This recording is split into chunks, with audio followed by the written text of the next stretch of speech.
and the world will be as one. What a beautiful idea to aspire to, isn't it? Imagine if people came together in peace, understanding, and love, took care of our beautiful planet and one another, so we could truly live as one. Imagine economic equality, everyone having enough to eat and a roof over their heads, no national or racial divides, religions accepting one another's paths to truth and meaning, and peace and compassion being the foundation of daily life. Just imagine. Isn't it interesting how much this song speaks of our Unitarian Universalist principles and values? It evokes our interdependent web and our goal to honor everyone's inherent worth and dignity. It lifts up our hope for peace, liberty, and justice for all. In some ways, I think our faith is actually the living embodiment of the aspirations of this song. Imagine is one of the 100 most performed songs in the US. The best-selling single of his solo career, John Lennon wrote it in 1971 during the Vietnam War. Its inspiration came from his wife, Yoko Ono, and a book she wrote called Grapefruit.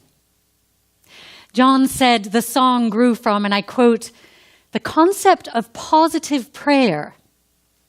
If you can imagine a world at peace with no denominations of religion, not without religion, but without this my God is bigger than your God thing, then it can be true." Does that remind you of something?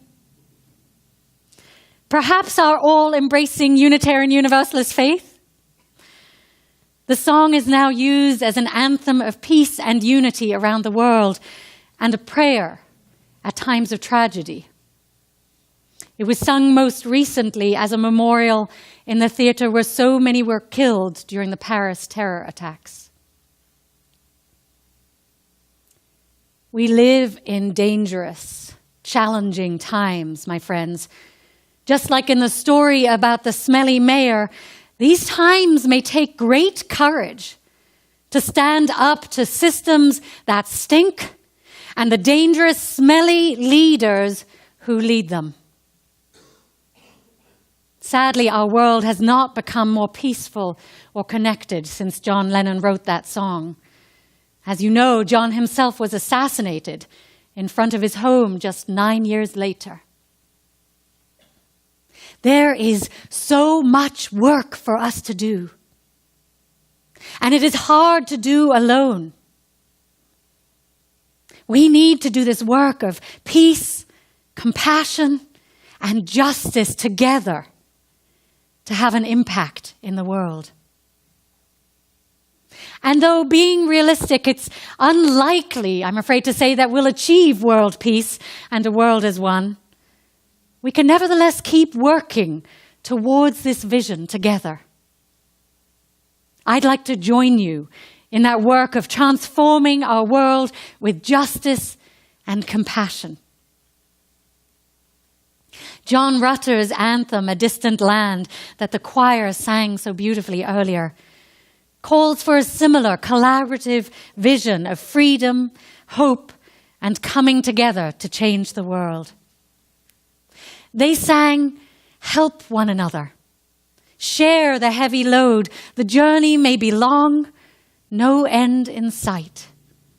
There may be hills to climb or giants to fight, but if you'll take my hand, we'll walk together toward the land of freedom. If you'll take my hand, we'll walk together toward the land of freedom." This week, I've repeatedly heard stories of how you value being able to take one another's hands and support each other through ups and downs. The women's group, the choir, the neighborhood networks, the chalice circles, and the covenant groups all help you connect more deeply so that when one is in need, others can respond. And your strong faith in action groups mean you are not alone working on stemming the injustices in the world. You are not alone. I'm reminded of the story of geese heading south for the winter. They fly in a V formation so that when each bird flaps its wings, it creates uplift for the bird immediately following. A flock has a greater flying range in formation than a single bird would have on its own because of this uplift. When a goose falls out of formation, it feels the drag and resistance of trying to fly alone and quickly rejoins the formation. The goose takes advantage of the lifting power of the bird in front. The geese in formation honk from behind to encourage those flying up front to keep up their speed. When a goose gets sick or wounded and falls out of formation, 2 other geese will fall out of formation with that goose to follow it down, to lend help and protection. They stay with that fallen goose until it is able to fly or it dies. Only then do they launch out on their own or with another formation to catch up with their flock. Isn't that a beautiful vision of community? People who share a common direction and a sense of community can reach a goal more quickly and easily because they are traveling on the uplift of one another. It's harder to do something alone than it is together. Together, you can take turns doing demanding work. Together, you can share leadership and depend upon others in a group. Together, there's a chance to lead and an opportunity to rest. That is how I see our future together. Taking turns to fly out front, helping each other, and lifting one another up. We are strong and talented and courageous individually, but when we work together, each bringing our gifts and strengths to this community, we can do so much more, my friends. We can bring more hope, more justice, more love, and a brighter future to this community and beyond. We are so much more together. This reminds me of another story about a Midwestern fair. It was 1892 in Ohio, and many spectators had gathered for a good old-fashioned horse pull. Now, for those of you who haven't been to one of those, I certainly never have, it's an event where various weights are put on a horse-drawn sled and pulled along the ground. At this fair, the grand champion horse pulled a sled with 4,500 pounds on it. And the runner-up was close, with a 4,400 pound pull. These horses were strong alone. But some of the people wondered what the 2 horses could pull if hitched together. So their owners agreed to hitch them together as a team to test this. Separately, they totaled nearly 9,000 pounds.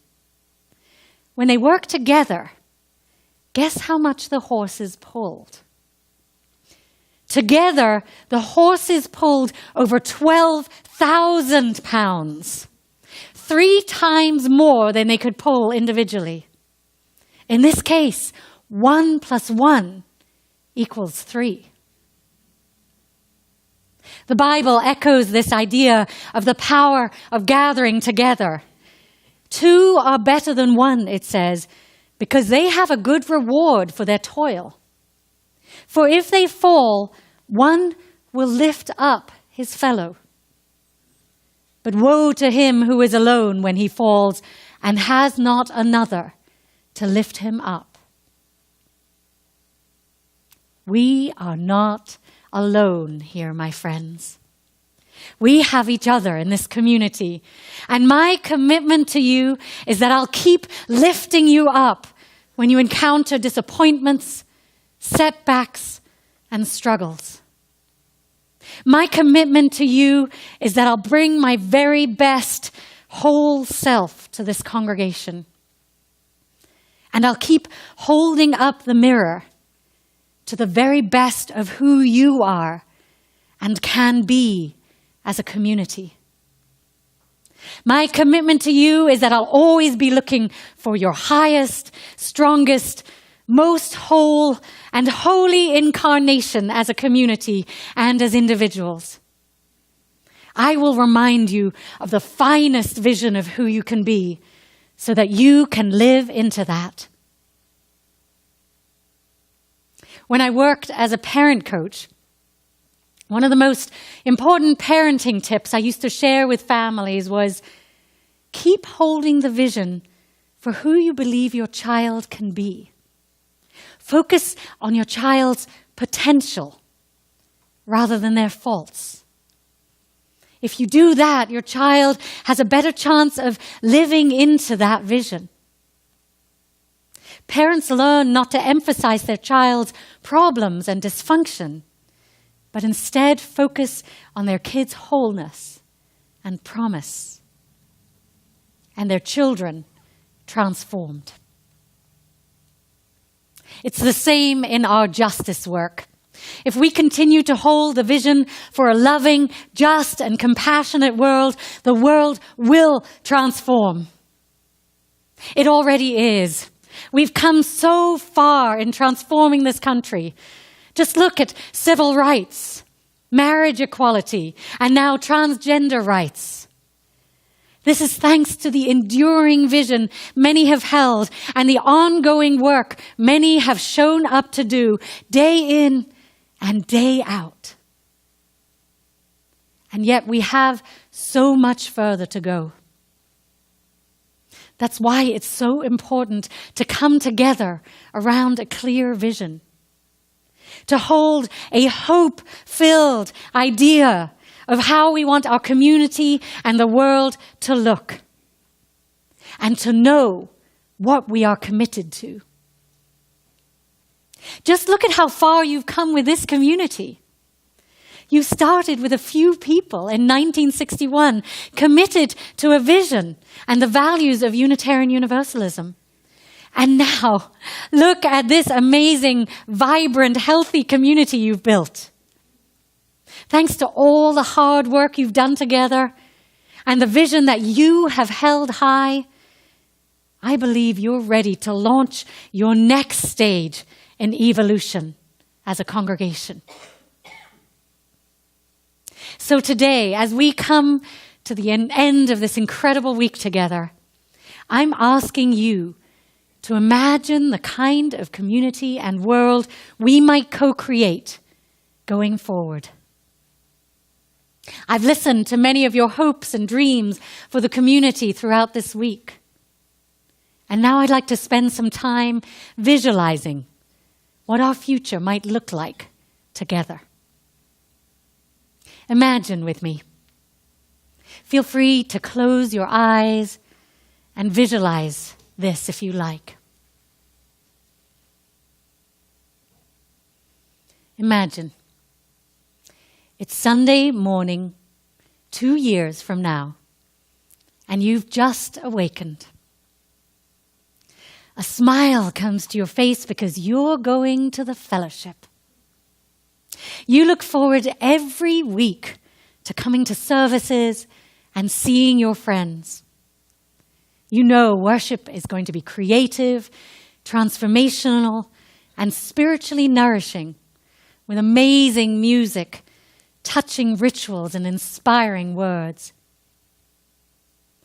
Thanks to our focused marketing efforts, word has spread to the surrounding area that CVUUF is the place to come and stand for peace and justice, and to find spiritual nurturance and a progressive, loving community. We are reaching many new families in the area, as well as people who didn't even know Unitarian Universalism existed. Our ministry together is flourishing. Imagine looking out into our fellowship hall and courtyard between services and seeing it overflowing with children giggling and having fun. They're playing hide and seek around the building, laughing and enjoying their new friends. Their parents have formed a parenting network and are so grateful that CVUUF has the Family Matters program that supports them as parents. There's childcare for all major church activities so parents can freely participate. Families feel at home here and love the fellowship's camping trips, game nights, date nights, and pancake breakfasts. People are bringing their friends in droves, and our community is growing rapidly. Imagine how excited your children are to attend each week, too. They can't wait to see their friends, have fun in RE, and learn how they, in turn, might change the world for the better. Our teachers are resourced and inspired, and our religious education program is dynamic, rich, and engaging. Imagine your teens leaping out of bed in the morning, excited to attend their youth group or coming of age program.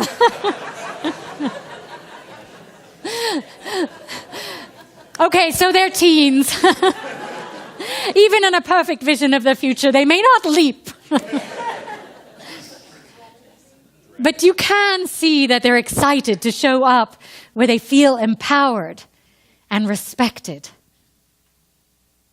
They enjoy participating in and even leading worship and social action in the local community. They are a powerful voice for spreading our values of inclusion, justice, and kindness.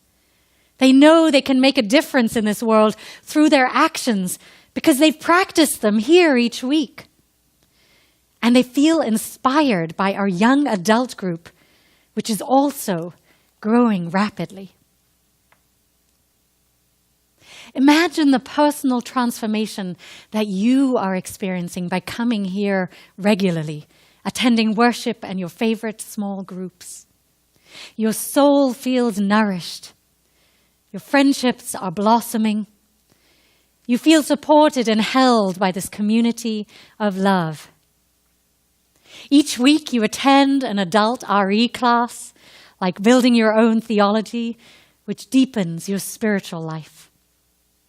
You've joined a women's group, a book group, or a meditation group, or one of our many chalice or covenant groups. You make new friends at the fellowship, and when you get sick, many of them show up to bring you food and take care of you. All the while, your faith and your connections to this community deepen.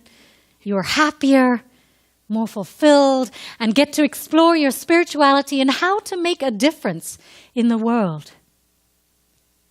You feel a sense of we rather than I. Imagine the difference CVUUF is making in the wider community.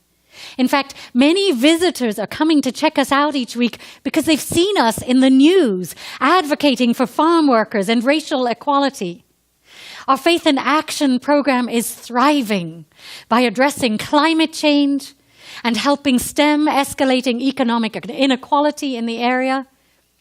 Service groups are feeding the hungry, and advocacy groups are collaborating to change policies.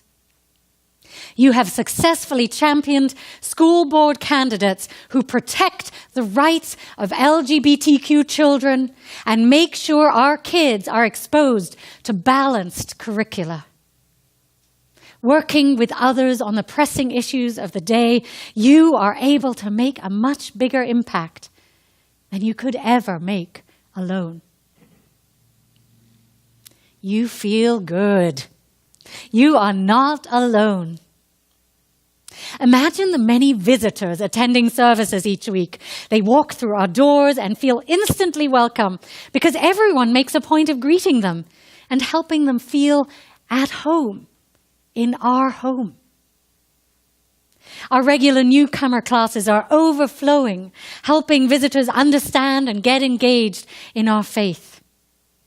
Newcomers are invited into groups and quickly become members because they are so inspired by us and want to be a part of what's going on here.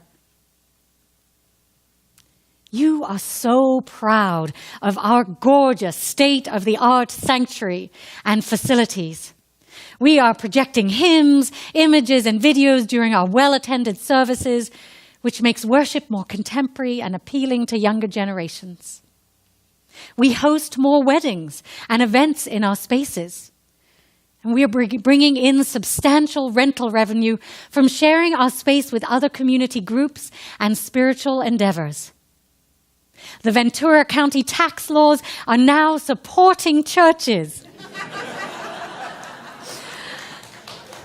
So we are able to run a coffee shop during lunch throughout the week in our fellowship hall, serving all the local businesses and neighbors. It's a place to come together, to philosophize about the meaning of life, to display art, to play music, and hang out, to create community and share what we do. It provides a necessary point of connection for those in our community and draws newcomers to our services. Imagine how much our community has grown as a result. Our fellowship is a hub of activity, energy, and ideas. We have a visible presence on social media with a vibrant, interactive website. People are tweeting about us, and the word spreads like wildfire. Our services are live streamed on the internet and attract many newcomers. And the elderly or sick who find it hard to attend in person are able to watch from home and feel a part of all of this. Imagine we celebrated the 55th anniversary of the fellowship in December 2016 with great joy and a sense of promise. And imagine that by the time we reach our 60th anniversary in 2021, the debt on the buildings is paid off. Thanks to the various people who have left legacy gifts to this congregation. The debt on the buildings is paid off. And imagine all of this is possible because our members and friends are pledging generously. You love and value this community so much you want to see it thrive and ensure its future. The congregation is meeting its budget every year with ease and grace and pride because your money is supporting your values. You sense the legacy that is growing here. You watch the kids play and want this place to be here for them when they grow up. You sense the past, the present, and the exciting future to come. Just imagine. Can you see it? Can you feel the excitement? You don't have to strain to imagine any of this. We are so ready for this, my friends. This is us. This is it. There is no reason this can't be our future together. No reason. I can feel it. I'm really excited by it. And I'm ready to partner with you to co-create this. Are you with me? Yes. Shall we do this? Yes. Do you want to do this, my friends? Let's hear this. Yes. Okay. My friends, I covenant to offer you the very best of me.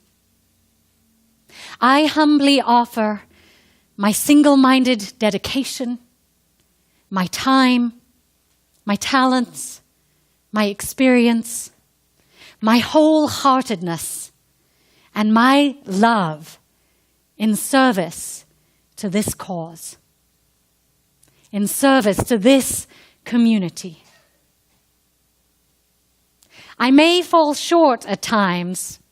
Let me amend that. I will fall short at times because I'm only human.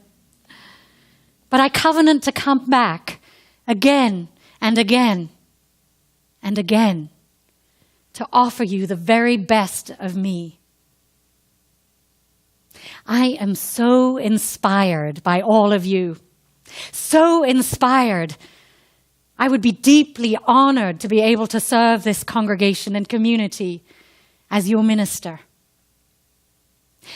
One of my greatest Unitarian heroes, Theodore Parker, wrote to his congregation near the end of his life to express his gratitude for their time together. In a letter to his congregation called My Experience as a Minister, written a few months before his untimely death of tuberculosis at the tender age of 49, Parker wrote, "You gave me the opportunity to work, but also to learn and grow. You say, I have taught you much. I hope it is so. But you have been a large part of your own schooling, for I have also learned much from you. Let me be your minister to serve, not your master to hinder and command." Theodore Parker inspires me with his vision of shared ministry and the interdependence of a minister and their congregation. We are each teaching the other and helping one another grow and become better people. I would be so honored to serve as your minister, to walk through life together with you, to learn and grow together, and work for a world with greater peace, love, justice, and hope. You may say I'm a dreamer, but I'm not the only one. I hope someday you'll join me, and the world will be as one. May it be so. Please read with me now the words in your order of service as we extinguish our chalice. We extinguish this flame, but not the light of truth, the warmth of community, or the fire of commitment. These we carry in our hearts until we are together again.